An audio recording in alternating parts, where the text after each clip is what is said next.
As I've said many times before, the economic crisis of 2008 was only a speed bump on the way to the main event. I believe that before the end of this decade, there will be an economic crisis so historic that it will eclipse the crash of 1929 and the subsequent Great Depression. I also believe that it is both unavoidable and inevitable because it is merely the free market releasing stored-up energy from decades of economic manipulation. Yes, bad things are going to happen, but it could be the best thing that ever happened to you. This guide started out as the top 10 reasons to buy gold and silver and was originally drafted by some very good and well-intentioned employees. But when I read it, something just didn't feel right. It contained all the usual reasons that any precious metals dealer would point out as to why people should own gold and silver.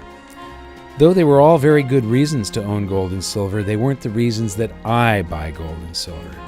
So here you go, a countdown of the top 10 reasons that I buy gold and silver.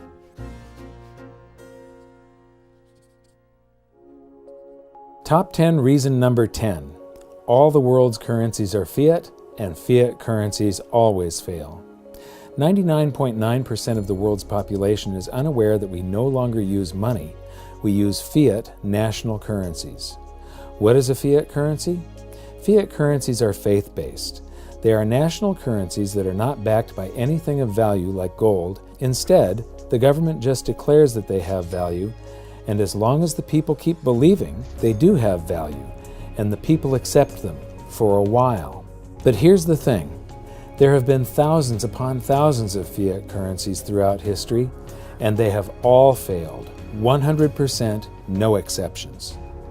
But there is a vast difference this time around. Since 1971, for the very first time in history, all the world's currencies are fiat currencies simultaneously. Remember this as we progress through the top 10. All fiat currencies fail. Top 10 reason number 9, the current state of the global economy. Throughout history, societies have swung back and forth from quality money to quantity currency and back again.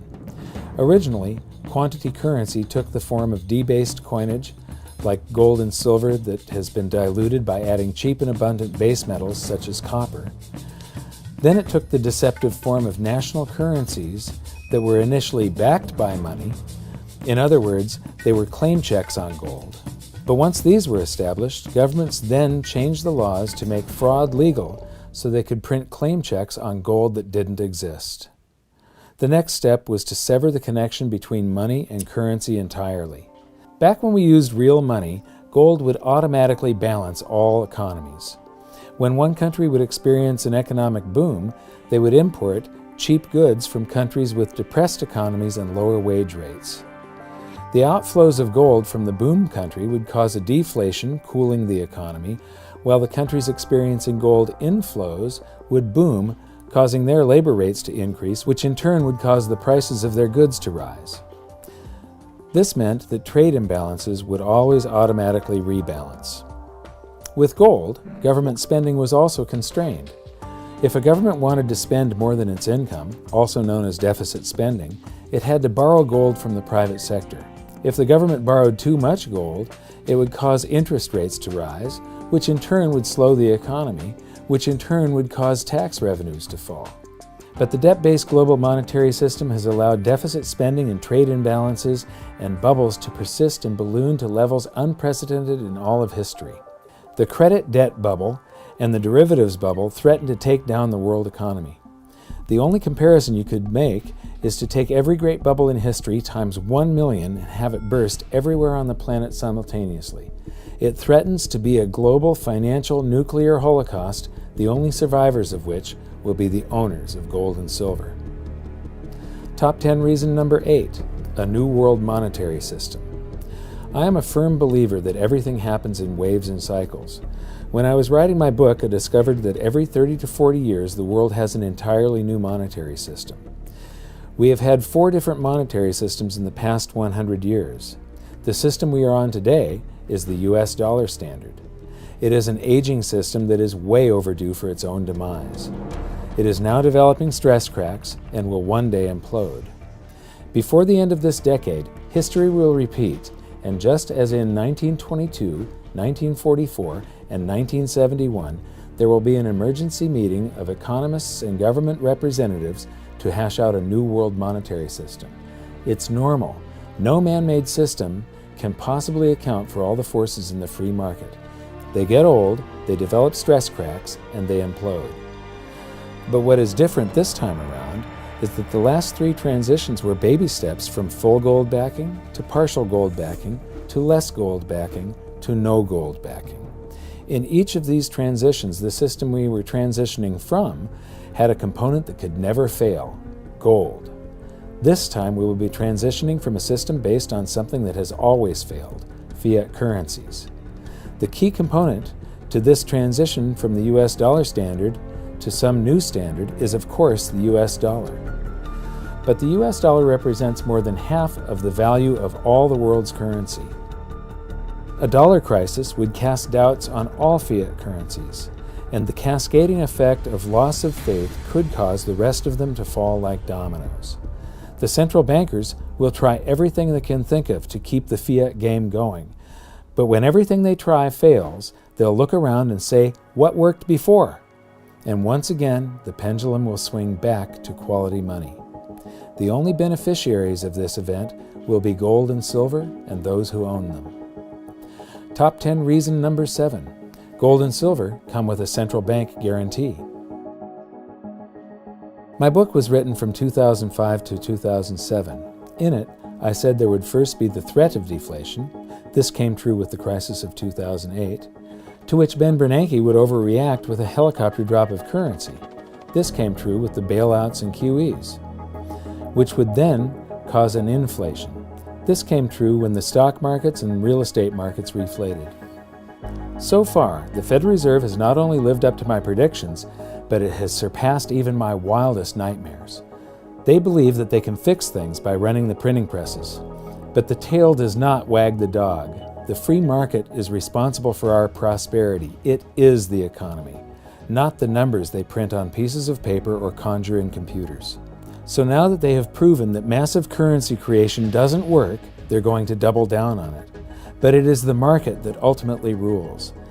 They are about to discover the horrific economic consequences of their reckless actions.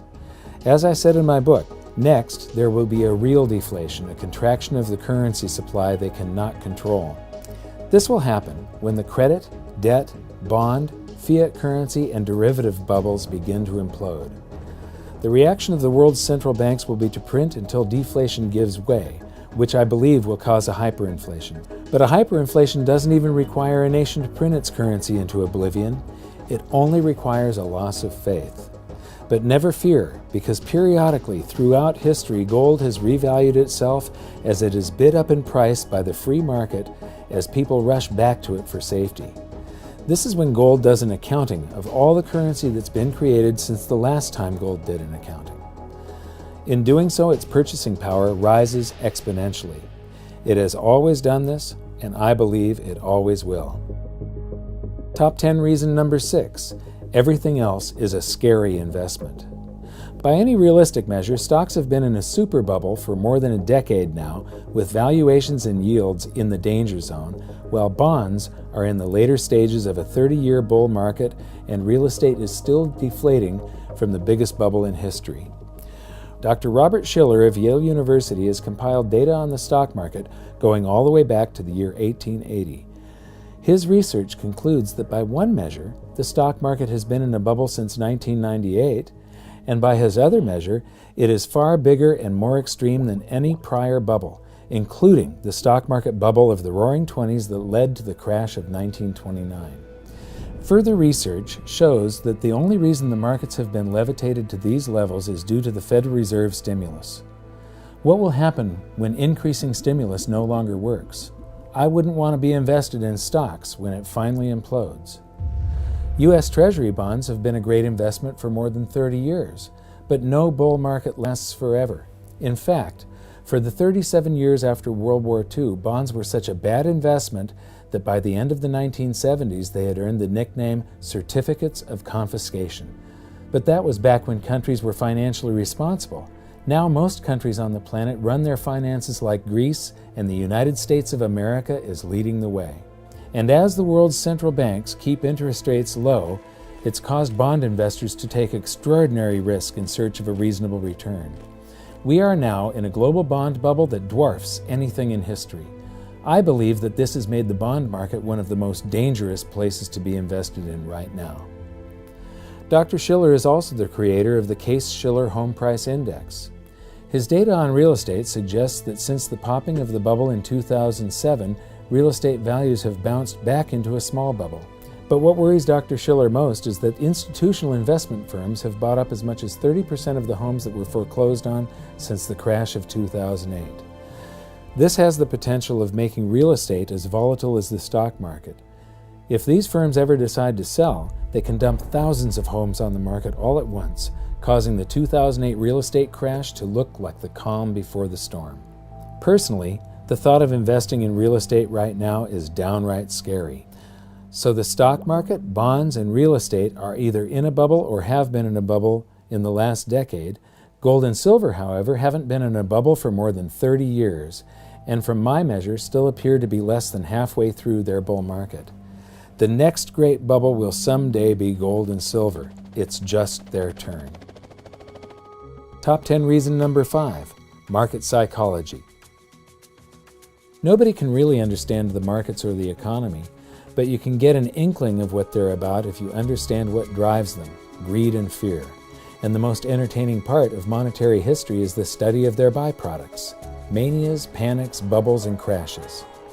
When you study these, you quickly learn the meaning of the old saying, "The bull climbs the stairs, but the bear jumps out the window." What it means is that it can take years to create a bubble, but only days or weeks for it to burst. This is because, when it comes to greed and fear, fear is by far the more powerful emotion. Gold and silver are sometimes the exception to this rule because they can rise as fast as lightning in a panic. In the golden bull market of the 70s, it took 9 years for gold to rise from $35 to $400. But once a panic out of dollars to the safe haven of gold began to develop, it only took 33 trading days for it to more than double, rocketing to $850. But actually, it was only a very small percentage of the population that was panicking out of dollars in the 70s. This time, I think it'll be everyone. Where do you think gold and silver would be headed if my reasons 10 through 6 come to pass? Top 10 reason number 4. This time, it really is different. The differences between the precious metals bull market of the 70s and the great gold and silver rush of today are vast. In the 1970s, only 2 major exchanges, one in London and one in the US, set the price of gold. So it was only North America and Western Europe, about 10% of the world's population, that could participate in that great gold rush. This time, it's the entire planet. In the 1970s, the number of investors in state-run economies like Mao's China or the USSR was 0. Now those countries are home to more than 100 billionaires each. Much of the rest of the world lived in extreme poverty. Today, there are almost 1,500 billionaires in the world living in more than 50 countries. Every country on the planet has expanded their currency supplies about tenfold since the 1970s, so each potential investor has 10 times the currency.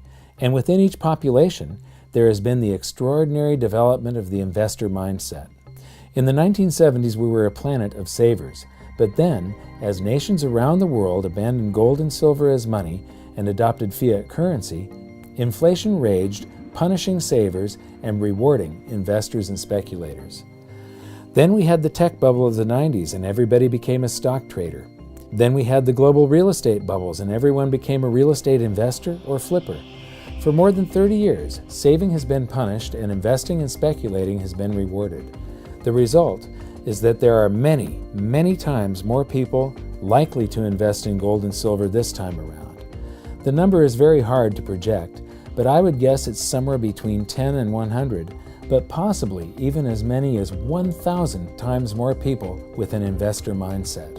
Remember that in the state-run economies, more than half the world's population, there were no investors. And today, China is in the midst of an investor-driven real estate hyperbubble. So that's 10 times the people, each with 10 times the currency, and within each population there is somewhere between 10 and 1,000 times the number of people with an investor mindset. That's somewhere between 1,000 and 100,000 times more currency that will someday come chasing gold and silver this time around. Yes, this time it really is different. Top 10 reason number 3. Gold and silver should buy a whole lot more. There's an old myth that in ancient Rome an ounce of gold could clothe a man from head to toe with a toga, sandals, and a belt, and that today a man can still clothe himself in a suit, shoes, and belt for the price of an ounce of gold. People claim that this has always been the case. Nothing could be further from the truth. Before the Federal Reserve was created, you could buy an outfit with an ounce of gold, but by the end of the Roaring '20s, due to inflation, you couldn't. Then by the beginning of the Great Depression, because of deflation, you could, but by 1970, an ounce of gold would only buy the shoes. Then just 10 years later, it would buy a top-notch suit, very fine shoes, and a great belt, but by 2001 it could only buy a shoddy suit, cheap shoes, and a crummy belt. Yes, gold has always been worth something, but it has always zigzagged in a range of purchasing power. However, this myth is based on a true fact. Humans mine gold at about the same rate that they make babies, so there is relatively the same amount of gold per person on the planet today as there was in ancient Rome. So let's dissect the myth of the Roman suit to see why gold's purchasing power has varied and what it could be in the future. The gains and efficiencies made since ancient Rome are mind-boggling. To make a toga required cotton to be planted, tended, picked, and separated from the seed by hand. Then the cotton had to be hand-washed, combed, and spun, taking someone weeks to make enough thread for a toga. Then the thread was dyed with colors that were hand-mined or harvested. The cloth was then hand-woven, cut, and stitched into a toga. The shoes and belt were equally labor-intensive. Today, with factory farming, cheap fuel, modern irrigation, and pesticides, it's possible to tend thousands of acres planted at densities never before imagined. Giant combines drive through the fields, plowing the dirt and sowing the seeds in one pass. At harvest time, specialized combines pick the cotton and other machines separate the seed. With factory ranching, efficiency is the same story, with thousands of sheep being tended and shorn in production line fashion. Then trucks deliver the cotton or wool to where it's washed, combed, and spun into miles of thread in minutes, then dyed with cheap mass-production dyes and woven into miles of cloth by machines, again in minutes. Then the cloth is stacked many layers thick and a computer-guided shear cuts out dozens of each of the parts of the suit in a single pass. The parts go to an assembly plant where workers who specialize in making the left sleeve or the right leg and such do so at amazing speed. Workers that can turn out dozens of suits per day do the final assembly also at a blazing rate. Then it's shipped to a store where you can pick from dozens or even hundreds of styles, colors, and sizes. And it's a similar story at the shoe factory that spits out a pair of shoes every few seconds and the belts that come off the production line by the thousands. The end result is that the time value of the Roman outfit most likely measures in months of human labor, whereas the modern suit contains only a few hours. This is true of all the other stuff in society as well. When it comes to the time value contained in stuff, everything today is on sale for a tiny, minuscule fraction of what it once cost. And as proof to support my thesis, I offer this. Today, a good percentage of the world's population has maybe 100 times more stuff than 99% had 2,000 years ago. Think about it. You are surrounded with furniture, cell phones, computers, TVs, refrigerators, grocery stores, cars, planes, hotels, restaurants, a great bed to sleep in at night, and just about anything else you want. By contrast, 2,000 years ago, with the exception of the ruling class, most people made a subsistence living barely able to afford the things they needed to survive. In many cases, a great bed or a pair of shoes were extravagances they would not experience in their lifetimes. So if this is true, and it is, then why is gold's purchasing power so low? If there's so much more stuff per person, but the same amount of gold per person, shouldn't an ounce of gold buy many, many, many times more stuff than it does today? Absolutely, emphatically, yes, it should. Then why doesn't it? because of the other big factor in busting this myth. In ancient Rome, if you wanted to save some of your wealth for the future, there was only one asset available for you to save your purchasing power in: real money, the gold and silver coins that made up their money supply. Today, if you want to save some of your wealth for the future, you do so with financial assets such as stocks and bonds, and maybe a tiny portion of currency in a checking account. These highly liquid assets actually compete with gold and silver as a place to store your wealth. They all dilute each other's purchasing power. In ancient Rome, there was only one place to store your wealth. Today, there are thousands. So that's the answer. With technology, machinery, and super cheap energy, we've become 1,000 times more efficient at producing stuff, and at the same time, we've created 1,000 times more ways to store our wealth. The gains in purchasing power that gold should have made, due to man becoming so much more efficient at making stuff, have been almost exactly offset by the proliferation of alternative liquid financial assets in which to store that wealth. If it weren't for all those competing currencies and alternative financial assets, gold would buy many, many times more stuff. So what happens to those alternate financial assets in the inevitable market crash that lies out there in the future? Those trusted financial assets suddenly become hocus-pocus voodoo financial assets as their value evaporates, just like those AAA-rated mortgage-backed securities did in the crash of 2008. What happens to fiat currencies in the coming currency crisis? All those currencies become hot potatoes that nobody wants, causing hard assets, like gold and silver, to be bid up to the moon. Either way, gold will buy a whole lot more stuff someday in the near future. Today, there is about $40,000 worth of liquid financial assets per person versus only $200 worth of investment-grade gold. That's a 200-to-1 ratio. That means that in a crisis, if just 10% of the wealth invested in those alternative financial assets were to come chasing gold, its price would rise 20-fold.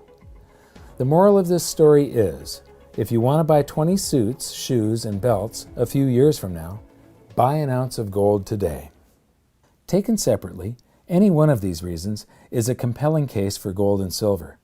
But if you look at them all together, and you take into account that for the very first time this gold and silver rush is going to be global, you realize that these reasons aren't just additive, but they multiply upon one another.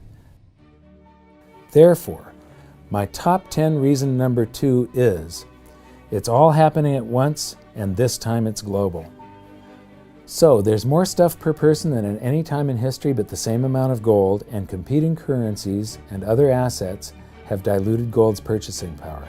Today there's 200 times more wealth stored in these competing assets than there is in gold, and if only 10% of that wealth comes chasing gold, its price will rise 20-fold.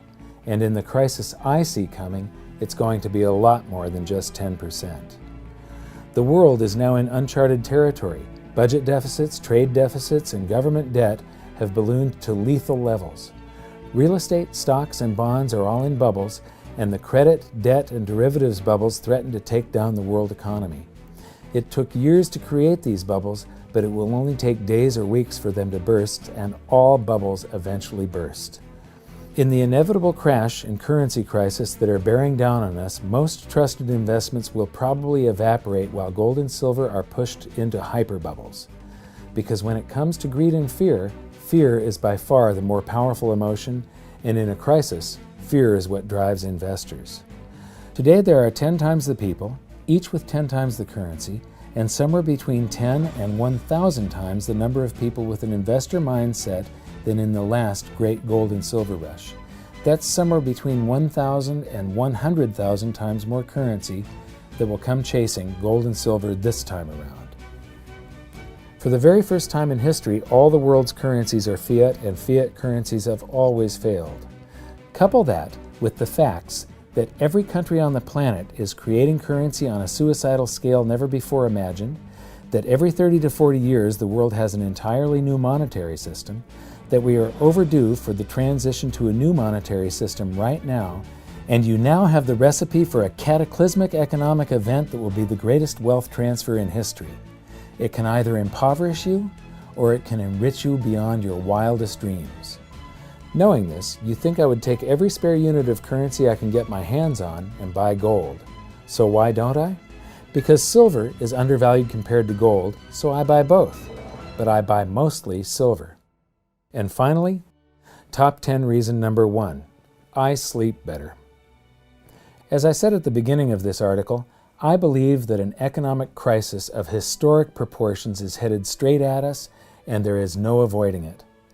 Never before have all the governments on the planet simultaneously laid down the foundation for the perfect economic storm. I believe that there will be a global fiat currency crisis that will cause the bubbles in stocks, bonds, and real estates to burst simultaneously. This will result in the greatest economic crash the world has ever seen. Things could get pretty bad. The possibilities range from my being completely wrong to total economic collapse and a financial Armageddon from which we never recover. Toward the bad end is the possibility of the failure of the monetary system, which could cause rioting and a disruption of the food supply. But in any range of possibilities, there is something called a bell curve of probabilities. What that means is that either of the extremes, also called the tail risks, are very unlikely to happen, but that something in the middle is very likely to happen. Believe it or not, I am not a doomsayer, but nor do I believe the government when they tell me everything is going to be all right. I think it's going to be something in the middle. Yes, I believe it's going to be the greatest crash in history, but I have great hope. Man is an amazing species. We have a resilience and ability to adapt and bounce back from anything. Yes, banks could fail, but new, more efficient ones would take their place.